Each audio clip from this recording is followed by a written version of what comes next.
Salam damai dan bahagia. Raja Ampat adalah surga di bawah laut yang diakui oleh UNESCO sebagai Global Geopark. Kini terancam oleh aktivitas tambang nikel. Padahal kawasan ini menyimpan 75% spesies koral dunia dan jadi destinasi wisata kelas internasional.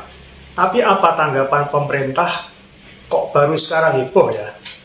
Laporan Auriga Nusantara membuktikan bahwa 494 hektar hutan Raja Ampat itu hilang dalam 4 tahun terakhir akibat tambang nikel.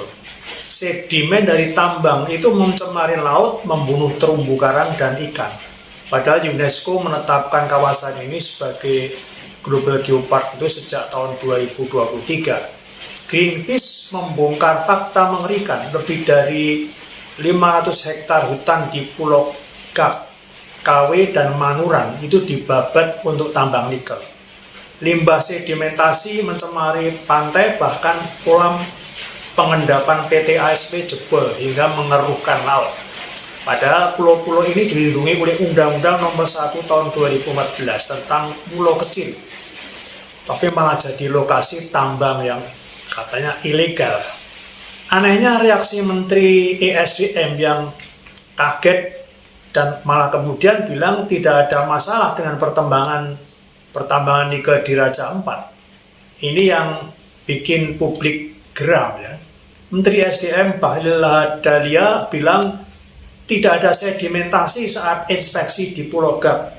Tapi Menteri Lingkungan Hidup Hanif Faisal malah menemukan bukti pencemaran serius. Kok bisa beda ya? Ternyata izin lingkungan PT ASP dari Bupati Raja Ampat itu tahun 2006 saja belum pernah dicek pusat. Reaksi netizen jadi rame nih.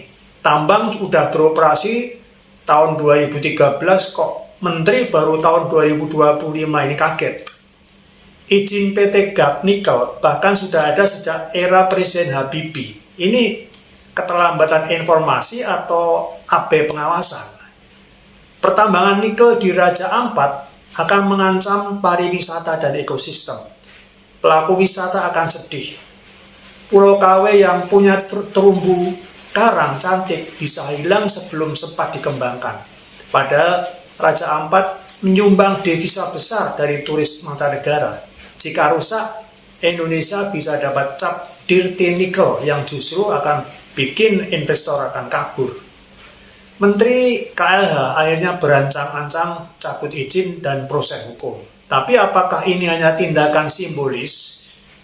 Soalnya PT Gap Nikel itu adalah milik BUMN Antam, masih beroperasi dengan dalih sudah ada reklamasi. Padahal reklamasi tak bisa mengembalikan ekosistem asli. Raja Ampat adalah warisan dunia. Jangan sampai nafsu eksploitasi nikel itu menghancurkan apa yang butuh jutaan tahun terbentuk. Kita butuh transparansi, pengawasan, dan kebijakan tegas. Nelayan dan pemandu wisata mengeluh, ikan menghilang, air laut keruh. Padahal pariwisata menyumbang sekitar 150 miliar per tahun, jauh lebih besar dari nikel. Jika rusak, Indonesia bisa kehilangan destinasi kelas dunia. Masyarakat adat yang hidup turun-temurun di sini tidak pernah diajak bicara. Proses FPIC, Free Prior Informed Consent, itu diabaikan. Mereka kini berjuang melawan kehancuran ruang hidup. Masalah pertambangan nikel di Indonesia itu termasuk mencuatnya kasus di Raja Ampat dan pengiriman ilegal ke Cina merupakan puncak dari kombinasi masalah struktural, kebijakan, dan moral yang sudah lama berkembang. Sumber-sumber utama masalahnya adalah pertama, desain kebijakan nasional yang eksploitatif. Undang-Undang Minerba 2020 itu lebih berpihak pada korporasi besar. Pasal-pasalnya mempermudah perpanjangan izin dan memperlemah peran daerah serta masyarakat adat. Kemudian adalah terjadi orientasi ekonomi ekstraktif. Pemerintah mendorong hilirisasi, tapi tidak cukup mengatur aspek lingkungan dan sosialnya. Nikel dilihat semata sebagai komoditas geopolitik untuk baterai mobil listrik. Yang ketiga adalah tumpang tindih perizinan. Banyak IUP atau izin usaha pertambangan itu tumpang tindih dengan hutan lindung, wilayah adat, bahkan kawasan konservasi seperti di Raja Ampat itu. Kemudian adalah kuatnya peran oligarki dan korupsi korporasi raksasa yang didukung elit politik. Banyak perusahaan tambang nikel itu di-backup oleh politisi, pejabat, dan konflik kepentingan tinggi. Kejahatan terorganisir, pengiriman nikel ilegal ke Cina yang pernah terjadi itu melibatkan manipulasi dokumen, suap aparat pelabuhan, dan kolusi antar lembaga. Tidak ada transparansi, sistem pelaporan ekspor lemah, banyak hasil tambang yang tidak tercatat resmi atau menggunakan pelabuhan kecil yang tidak terpantau. Kemudian berikutnya adalah lemahnya penegakan hukum dan pengawasan. Minim sanksi tegas.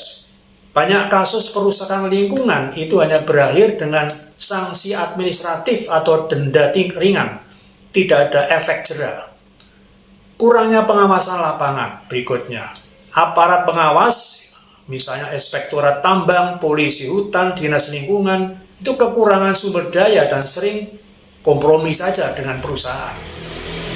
Yang berikutnya adalah pengabaian hak masyarakat adat. Banyak warga adat itu tidak pernah dilibatkan atau bahkan diintimidasi saat wilayahnya ditambang.